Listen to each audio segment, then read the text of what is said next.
इस तरह की एम्ब्रॉयडरी वाली लेसेस आजकल बहुत ज़्यादा ट्रेंड में चल रही हैं। आप चाहें तो इन्हें सीधा सीधा घेरे और बाजू पर भी लगा सकते हो, लेकिन इसको लगाने का एक और तरीका है। इसके लिए ना मैं पैच काट के निकालूंगी पहले इस लेस में से। तो देखिए बहुत इजीली इसके पैचेस कट गए हैं, क्योंकि ये लेस बनी ही कुछ इस तरीके से होती हैं कि इनके पैचेस काट के भी यूज़ किए जा सकें। तो देखिए पैच काटने के बाद इसके साइड में कुछ एक्स्ट्रा फैब्रिक भी आपको नज़र आ रहा होगा, और इस फैब्रिक को हमें बिल्कुल भी रखना नहीं है, इसे काट के अलग कर देना है, क्योंकि अगर हम इस फैब्रिक को ऐसे ही छोड़ देंगे ना तो बिल्कुल भी फिनिशिंग नहीं आएगी डिज़ाइन में।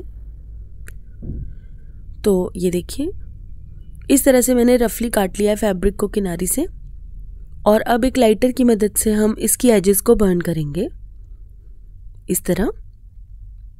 तो जब इसके एजेस को हम बर्न करते हैं ना तो इसके साइड वाला फैब्रिक मेल्ट होकर इसकी किनारियों पर ही चिपक जाता है, जिससे कि इसके एक्स्ट्रा धागे भी नहीं निकलते और फिनिशिंग भी अच्छी आती है।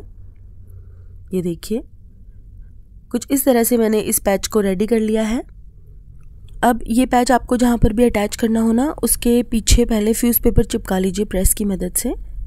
तो मैं ये पैच बाजू के ऊपर अटैच कर रही हूँ, तो 9 इंच चौड़ा फ्यूज़ पेपर मैंने इसके पीछे अटैच कर लिया है। अब हमें पैच की प्लेसमेंट अच्छे से सेट करनी है, मतलब जहाँ पर भी आपको लगाना हो ना पैच, पहले आप सोच लीजिए कि आपको किस तरह से इसको लगाना है, और उसके बाद इसके ऊपर थोड़ी थोड़ी सी ग्लू लगाएंगे हम। कोई भी ग्लू आप यहाँ पर लगा सकते हैं, जिससे कि थोड़ी देर के लिए ये पैच कपड़े के ऊपर अच्छे से सेट हो जाए, ताकि सिलाई लगाते हुए ये अपनी जगह से ना हिले। वैसे तो आप पैच को सेट करने के लिए पिन्स का इस्तेमाल भी कर सकते हैं, लेकिन वो वाला प्रोसेस थोड़ा ज़्यादा टाइम कंज्यूमिंग हो जाता है, तो ग्लू लगाना मुझे इससे ज़्यादा कन्वीनियंट लगता है। तो देखिए ग्लू लगाकर मैंने पैच को पहले तो अच्छे से सेट कर लिया, और उसके बाद हमें बिल्कुल बारीक बखिए से पैच की किनारे पर सिलाई लगानी है। और एक सिलाई तो पहले मैं थोड़ा सा अंदर की तरफ लगा रही हूँ किनारी से। ये देखिए 2 सिलाइयाँ लगेंगी इस पैच के ऊपर।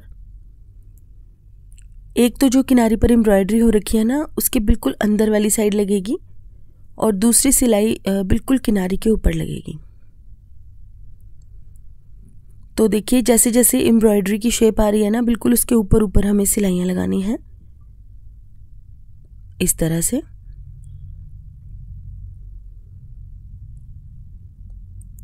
ये देखिए अब पैच को अच्छे से स्टिच करने के बाद हम एक और बार सिलाई लगाएंगे इसके ऊपर। और इस चीज़ का भी खास ध्यान रखना है आपको कि बिल्कुल भी बल ना पड़ने पाए कपड़े में सिलाई लगाते हुए, नहीं तो प्रेस करने पर भी फिनिशिंग अच्छी नहीं आएगी पैच की।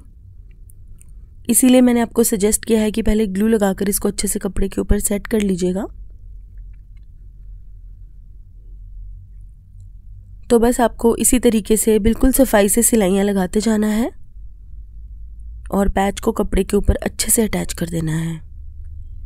अब एक्स्ट्रा धागे जो भी हों उन्हें काट के निकाल लीजिएगा पहले ही, और उसके बाद इसके पीछे वाले कपड़े को हम कट करेंगे। अब वैसे तो आप चाहें तो इस तरीके से भी इस पैच को रख सकते हैं बिना पीछे वाला कपड़ा कट किए, लेकिन पीछे वाला कपड़ा अगर हम कट कर देंगे ना तो बहुत ही प्यारा लगेगा ये डिज़ाइन बनने के बाद। पैच वाला पार्ट थोड़ा सा सी थ्रू रहेगा, जिससे कि बहुत सुंदर लुक आएगी सूट में।